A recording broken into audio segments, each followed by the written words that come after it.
Hello everyone, welcome to health विशेष। आज हम बात करेंगे हम क्यों खाते हैं। इसी टॉपिक को लेकर के ये टॉपिक बहुत ज़्यादा ही ज़रूरी हो जाता है इस पर बात करना कि आखिर हम खाते क्यों हैं। तो बड़ा प्रश्न ये उठता है कि आखिर हम क्यों खाते हैं। तो इसका आसान सा जवाब आता है कि हम जीवित रहने के लिए खाते हैं। लेकिन क्या हम जानते हैं कि भोजन हमें किस तरह से जिंदा रखता है? तो ये जानना बहुत ही ज़रूरी है। वो कौन से भोजन हैं जिनको कि हम खाएं, जिनकी वजह से हम जिंदा रहते हैं, यानी स्वस्थ रूप से हम जिंदा रह सके। हम ऐसे भोजन को खाएं। आखिर हम क्यों खाते हैं? स्वस्थ रहने के लिए खाते हैं, जिंदा रहने के लिए खाते हैं। जिंदा रहने के लिए हमें ईंधन की जरूरत पड़ती है। तो वो ईंधन हमें कहाँ से मिलेगा? तो वो ईंधन हमें मिलेगा उन भोज्य पदार्थों से जो हम खाते हैं। तो हम उन्हीं पौष्टिक तत्वों को खाएं जिनसे हमारे शरीर को ईंधन मिलता रहे। आज इसी पर हम बात करेंगे। क्योंकि होता क्या है, जो हम खाते हैं उसी से हमें ईंधन मिलता है और हमारा शरीर हर वक्त कार्य करता रहता है। यानी कि हम कुछ न कुछ कार्य हर समय कर रहे होते हैं। चाहे वो खाते समय, हंसते समय, बोलते समय, सोते समय, हर वक्त हमारा शरीर कार्य करता रहता है निरंतर। ऐसे में हमें ईंधन की जरूरत पड़ती है। शरीर की वृद्धि और मरम्मत के लिए हमें ईंधन की जरूरत पड़ती है। और शरीर में जो वांछित गर्मी और शक्ति को उत्पन्न करने के लिए भी हमें ईंधन की जरूरत पड़ती है। तो ऐसे में बहुत जरूरी हो जाता है कि हम क्या खाते हैं और वो खाद्य पदार्थ जो भी हम खाते हैं वो कितना पौष्टिक है। यानी हम जो भी खाएं बहुत सोच समझ करके खाएं, जिससे कि हमारे शरीर को ऊर्जा मिल सके। ऐसा ना हो कि हम बीमार रहें उन खाद्य पदार्थों को खा करके। तो ऐसे में भोजन में वो कौन से तत्व शामिल होने चाहिए उस पर चर्चा कर लें।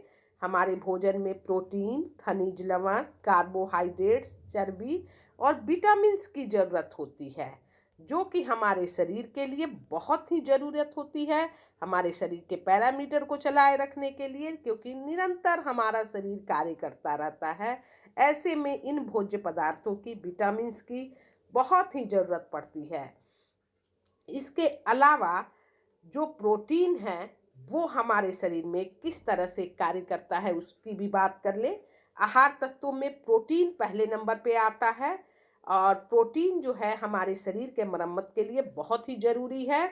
इससे जिगर, आंत, मांसपेशियां, बाल तथा खाल, नाखून निर्मित होते हैं, यानी प्रोटीन की सहायता से है।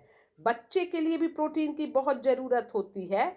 और यह जो बीजी आदमी है उसके लिए प्रोटीन की मात्रा की ज़्यादा ज़रूरत पड़ती है। तो प्रोटीन का ज़्यादा से ज़्यादा सेवन करें। खनिज लवण की भी ज़रूरत है शरीर को, क्योंकि जब शरीर में अम्ल की मात्रा पैदा हो जाती है या बढ़ जाती है तो उसे अनेक रोग पैदा होने लगते हैं। अम्ल की अधिकता से होता क्या है, कई बीमारियां होने लगती हैं। यानी कि खनिज लवण क्षारीय होते हैं और उनकी उपस्थिति जरूरी हो जाती है, जो कि शरीर में अम्ल को बढ़ने नहीं देते हैं। इसलिए उन्हीं पदार्थों का सेवन करें जिनमें अम्ल की मात्रा कम होती है और क्षारीय तत्वों की संख्या ज़्यादा होती है, जैसे कैल्शियम, पोटेशियम, सोडियम, लोहा, मैग्नीशियम, मैग्नीज इत्यादि जो तत्व हैं इनका सेवन अपने आहार में करें। और जहाँ तक हो सके कच्चे खाद्य पदार्थों का सेवन अपने आहार में ज़्यादा करें। सलाद के रूप में लें, नाश्ते के रूप में फलों का सेवन करें। जिससे होगा क्या कि जो ये कच्चे पदार्थों का सेवन करेंगे, जीवित अवस्था में पदार्थों का सेवन करेंगे, तो वो आपके शरीर को एक अच्छा ईंधन देगा, आपको स्वस्थ रूप से बनाए रखेगा हमेशा। और जो मृत अवस्था में हम भोजन का सेवन करते हैं, जैसे जिसको हमने खाने को बना दिया गैस पे, तो वो भोजन जो है वो मृत अवस्था में हो जाता है। उस भोजन को ग्रहण करते हैं तो इससे हमारी कोशिकाओं के सेल नहीं अच्छे बन पाते हैं और हम बीमार रहने लगते हैं। ऐसे में बहुत ज़रूरी हो जाता है कि हम डायरेक्ट भोजन यानी कच्चा पदार्थ का सेवन ज़्यादा से ज़्यादा करें। खाने में आयोडीन की मात्रा को बढ़ा दें, पोटेशियम की मात्रा को बढ़ा दें, सोडियम और क्लोरीन की मात्रा को भी बढ़ा दें।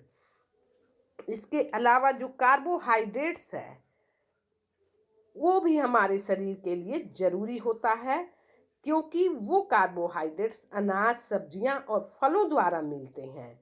और कार्बोहाइड्रेट्स 3 तत्वों से मिलकर बनता है: चीनी का जल, शक्कर और स्टार्च। यानी गेहूं के आटे या पके हुए चावल में जो सफेद रंग आता है वही स्टार्च होता है।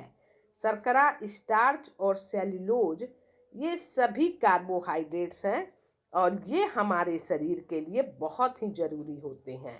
अब प्रश्न ये उठता है कि कार्बोहाइड्रेट्स मिलने के प्रधान साधन कौन कौन से हैं। तो उसके लिए आप इस्तेमाल कर सकते हैं ज्वार, बाजरा, मक्का, शकरकंदी, आलू, गाजर, सलजम, मूली। लगभग 60% जो फल होते हैं वो उसमें कार्बोहाइड्रेट्स की मात्रा पाई जाती है। इस तरह से फलों के सेवन के द्वारा, संतुलित आहार के सेवन के द्वारा हम क्या कर सकते हैं, अपने शरीर में ईंधन पैदा कर सकते हैं। यानी हम जो भी खाएं एक संतुलित भोजन खाएं, बैलेंस डाइट खाएं, जिससे हमारे शरीर को ऊर्जा मिलता रहे, हमारा इम्यूनिटी पावर जो है वो बढ़ता रहे और हमेशा हम स्वस्थ रहें। ऐसे पदार्थों का सेवन करें। इसका विस्तृत लेख आपको हमारे ब्लॉग में मिल जाएगा, जिसका नाम है healthvises.com। यहाँ पर आप सर्च करेंगे गूगल पे और इसका खैर लिंक डिस्क्रिप्शन में है। यहाँ से भी आप डायरेक्ट ब्लॉग पोस्ट पे जा करके इसके बारे में विस्तृत रूप से पढ़ सकते हैं।